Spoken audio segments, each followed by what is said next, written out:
I know say some of una go surprise. Some of una go dey say wetin wan do now. But we can ask him. You wey dey look other people wife, they say them fresh or them fresh or them fresh. You don't reason how them use fresh. You don't reason wetin their husband dey do with them fresh.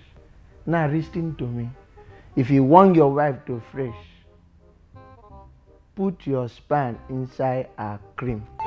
If you put your sperm inside your wife's cream, you know say they young now. Wetin your wife they call you? Baby. Now imagine you will be baby, put baby inside cream. That's baby cream. You be mumu. Your wife go dey fresh.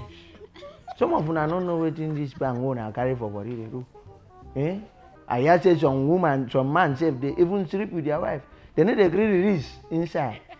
Say because they don't want the wife to get better, say they don't born finish. That is nonsense. Do family planning. If you do family planning, if you don't born finish, they release inside your wife.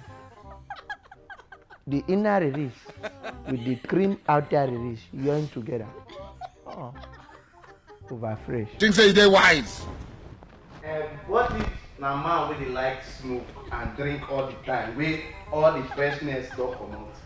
Man wey dey smoke, wey dey drink, has nothing like sperm to offer. You are a mumu man. May God not allow them make them kill you.